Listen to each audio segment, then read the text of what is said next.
Loureate Morning News for Friday, 24th of November 2017. You are watching Indie News Focus with me, Hazira Amira binti Yaziz, and my partner, Nurul Hazira binti Muhammad Rizal. We will present to you about some news for today's and news cares about 1,000 people evacuated in Cebu hospital fires, 6.3 magnitude quakes rattles remote parts of Tibet, traffic jams on Malaysia Highway as school holiday end, people spend time at KLCC parks on hot weather in KL, and raising together in SEA. Over in Peak Sarawak, smoke coming out from the main building of Cebu Hospital at Jalan Uluwaya triggered panic among the patient and their families this morning.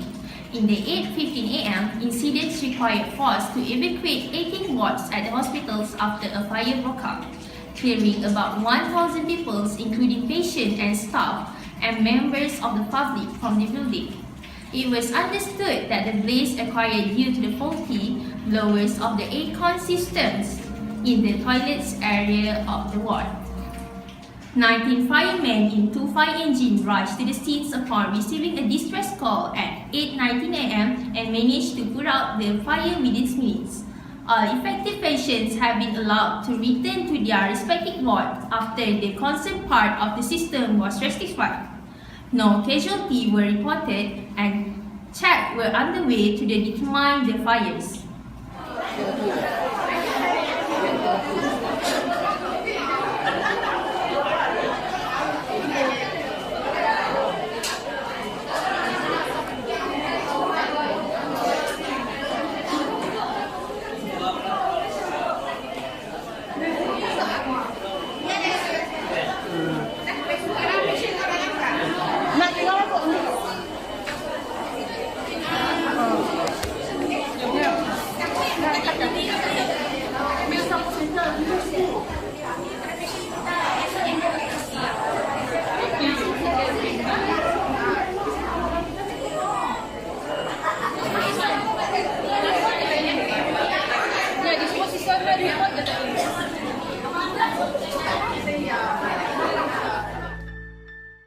About 1,000 people, including patients, staff members and visitors, evacuated the Cebu hospital on Saturday following a fire which broke out in the male ward. Cebu Bomba Acting Chief Wan Kamaruddin Ahmad said the fire occurred at 8:15 a.m. due to a faulty blower of the aircon system in the toilet area of the ward. All patients returned to their respective wards 3 hours later except those from the male ward, as they will be placed at other wards while the aircon system is being repaired. A 6.3 magnitude earthquake hit southern China Tibet Autonomous Region near the Indian border on Saturday. No injuries were reported so far, but the tremor caused power failure and building damage in a number of villages near the epicenter in Minchi City. The USGS initially reported the earthquake as a 6.7 magnitude, but it was later downgraded to 6.3. The quake hit approximately 36 miles from China's Yingqi Prefecture, an administrative division ranking below a province and above a county, which has a population of almost 200,000 people. It hit the Tibetan area, which is one of the most seismically active spots on the planet. The quake's epicenter was within 150 miles of the Indian towns of Along, Pasigat and Tizu, according to the USGS. The 6.3 magnitude earthquake was measured 10 kilometers in depth. No reports of any damage or injuries have emerged so far. The same region was shaken by a 5.1 magnitude earthquake a couple of hours later, and approximately 2 hours afterwards, the nearby township of Zemuk was hit by 4.1 magnitude quake. Southwestern parts of China are often hit by earthquakes. In 2008, a huge quake in China's Sichuan province killed nearly 70,000 people.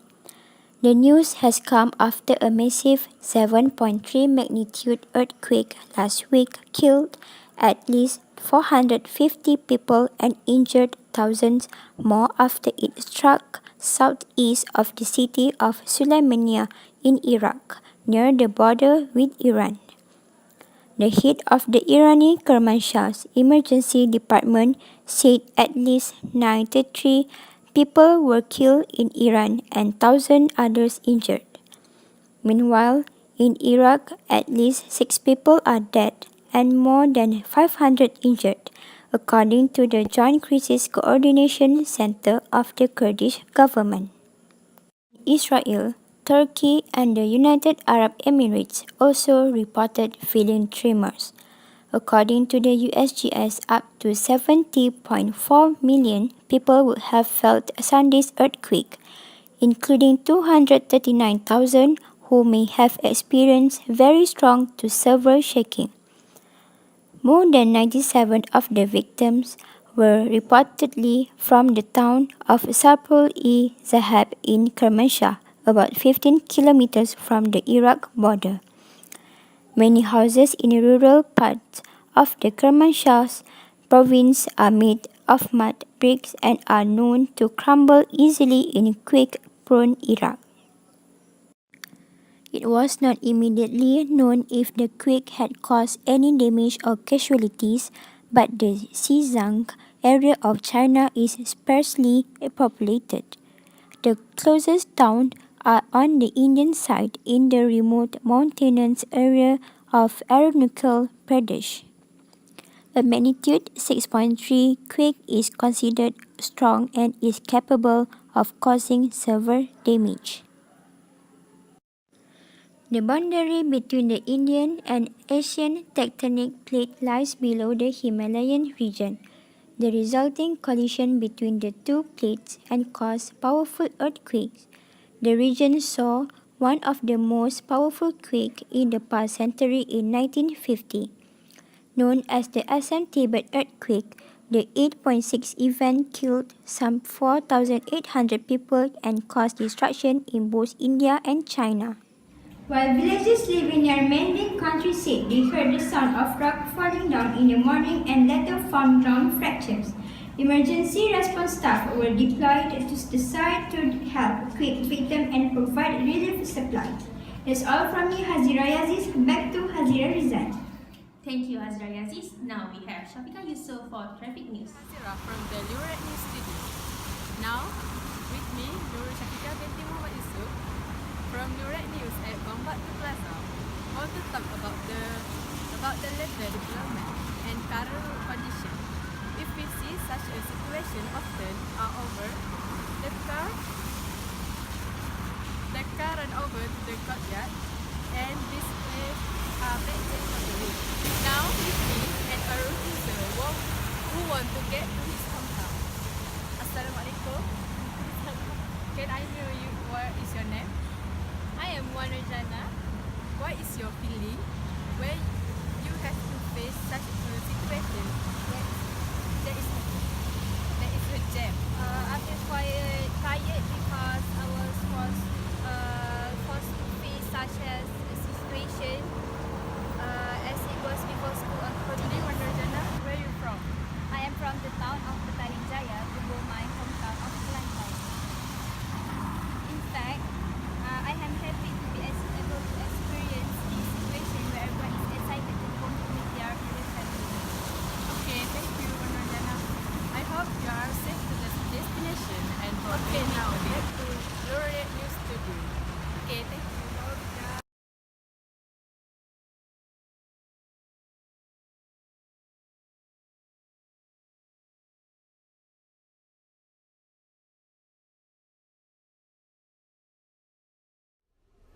Malaysia, one of the world's most expensive places to own a vehicle, will not allow any growth in its car population from February, citing the small city state's land scarcity and billions of dollars in planned public transport investments.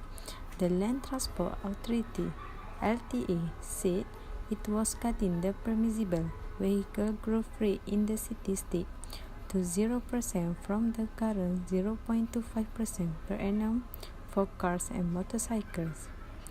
The rate will be reviewed in 2020 Malaysia tightly controls its vehicle population by setting an annual growth rate and through a system of bidding for the right to own and use a vehicle for a limited number of years. It is one of the most densely populated nations on the planet and already has an intensive public transport system. Currently, 12% of Malaysia's total land area is taken up by roads, according to the LTA. In view of land constraints and competing needs, there is limited scope for further expansion of the road network. It said, Malaysia's population has risen nearly 40% since 2000 to about 5.6 million. The government counted more than 900,000 private and rental cars on its route last year. These include cars used by drivers who work with ride-hailing services such as Grab and Uber, which are becoming increasingly popular. A mid-range car in Malaysia can typically cost 4 times the price it would in the US.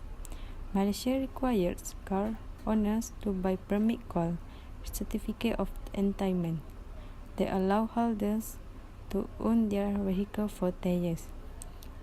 These permits are limited in supply and auctioned monthly by the government. At the most recent offering last week, the permit cost as $41,670, US $13,563 for the smallest vehicles. The LTA said the zero growth target will affect vehicles in categories A, B, and D under its permit system. These include cars and motorcycles.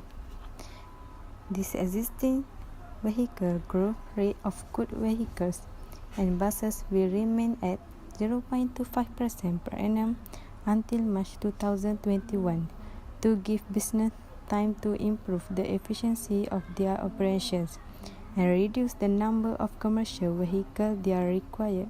The LTA said Malaysia has expanded its rail network line by 30% and added new roads and capacity in its bus network. The government will continue to invest as 20 billion in new rail infrastructure, as $4 billion to renew, upgrade and expand rail operating assets, and another as $4 billion in bus contracting subsidies over the next 5 years. The LTA said the LTA will keep the growth rate for goods vehicles and buses at 0.25% until the first quarter of 2000. I am Wahida Aman Kamara Azhar from Loureate News. Welcome to the weather forecast. Here is today's weather in Malaysia. In Kuala Lumpur, mostly cloudy while thunderstorm at night. In Selangor, also mostly cloudy while thunderstorm at night. In Negeri Sembilan, showers currently while at night thunderstorm. In Malacca, showers this morning, then scattered thunderstorms developing during the afternoon hours and becoming more widespread overnight. In Johor Bahru, clouds and sunny while at night will occur thunderstorms likely. Hence, please remember to wear your sunscreen when you are going outside from home. In Pahang, scattered thunderstorms this morning, then mainly cloudy during the afternoon with thunderstorms likely. Then, the chance of scattered thunderstorms overnight. In Perak, cloudy currently followed by a thunderstorms this afternoon, overcast with a shower in places at night. In Kelantan, scattered thunderstorms this morning, then mainly cloudy during the afternoon with thunderstorms likely till night. In Terengganu, thunderstorms will occur all day. In Penang, scattered thunderstorms this morning, then mainly cloudy during the afternoon with thunderstorms likely.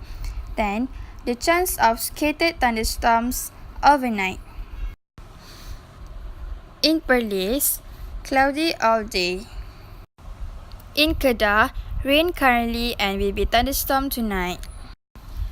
In Sabah, mostly cloudy but will be isolated thunderstorms tonight. While in Sarawak, light rain all day.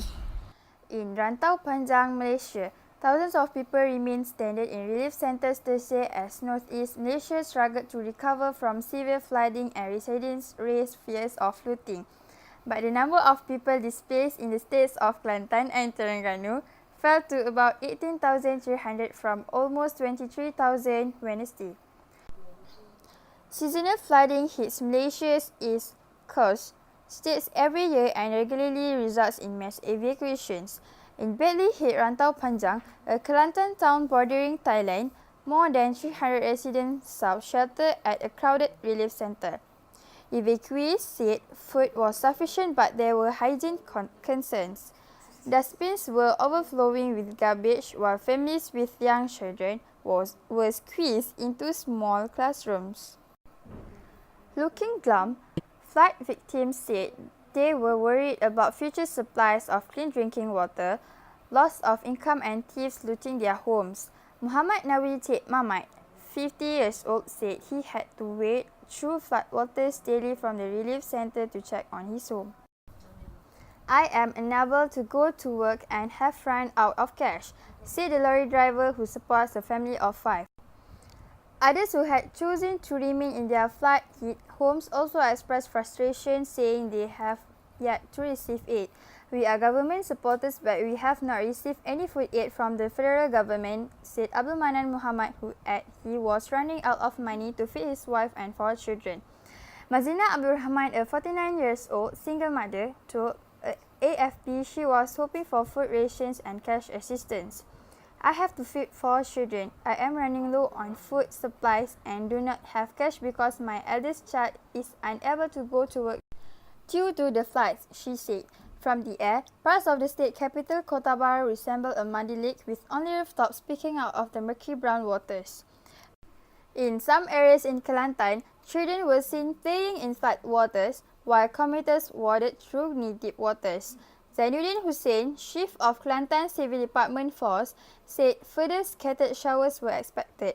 Levels of major rivers were receding, but he warned that the Golok River on the border with Thailand could overflow. Malaysia's worst flooding in decades occurred in 2014 and forced some 118,000 people to flee their homes. Prime Minister Najib Razak came under fire for goffing with US President Barack Obama during the crisis. With a snap general election expected this year, Najib is expected to visit Terengganu and Kelantan Saturday to oversee rescue efforts. Votes from the 2 states will be crucial for the ruling United Malays National Organisation.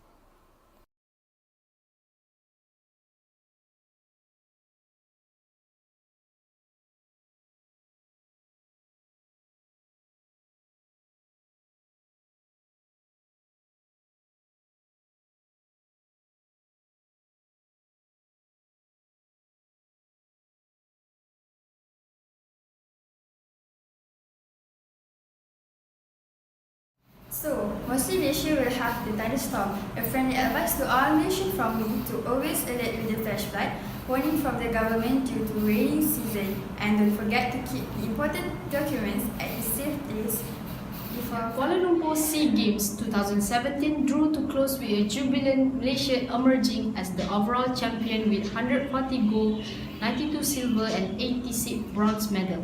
Joining Prime Minister Datuk Seri Najib Tun Razak at the national closing ceremony were athletes and officials from 11 countries who took part in the sporting extravaganza which began on August 2017.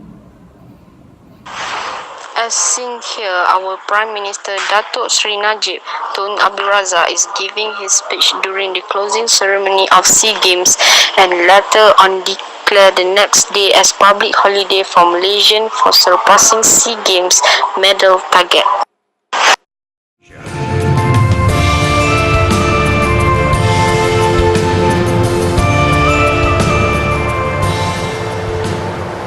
Ladies and gentlemen, to declare the Games closed, the Prime Minister of Malaysia, Yang Amat Berhormat Datuk Seri Muhammad Najib Tun Abdul Razak. Tuan-tuan dan puan-puan, majlis seterusnya menjemput Perdana Menteri Malaysia Yang Amat Berhormat Datuk Seri Muhammad Najib Tun Abdul Razak untuk mengisytiharkan Sukan C ke-29 Kuala Lumpur 2017 ditutup dengan rasminya. Bismillahirrahmanirrahim. I declare the 29th Southeast Asian Games Kuala Lumpur 2017 closed. And I call upon the youth of the Southeast Asian countries to assemble 2 years from now at the Philippines to celebrate the 30th Southeast Asian Games. May they display cheerfulness and concord so that the sports torch may be carried on with even greater eagerness, courage and honor for the good of humanity throughout the ages. Ladies and gentlemen, it is now time to turn our attention towards the cauldron.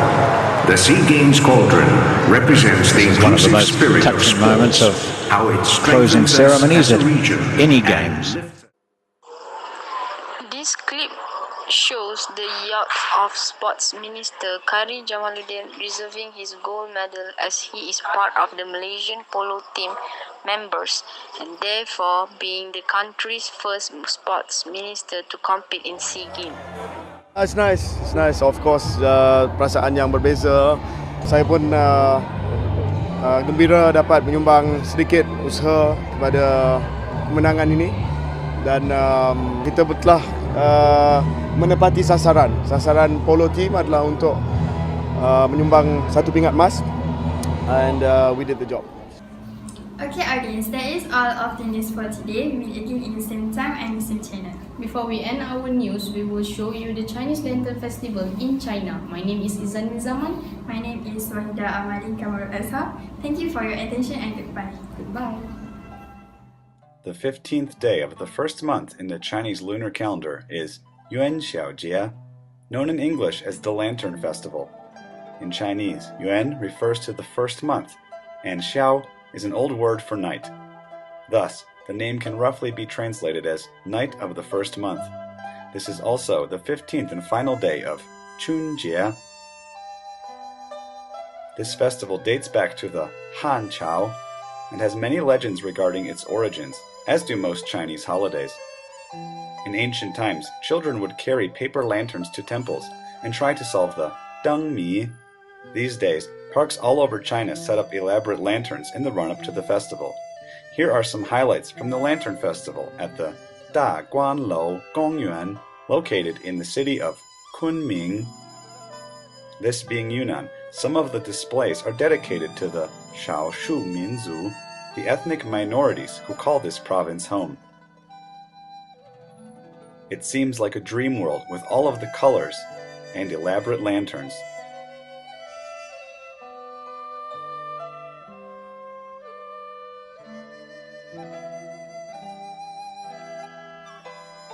Walk through this star path and get to the lake, where there's a lot more to see. Check out these cool ducks.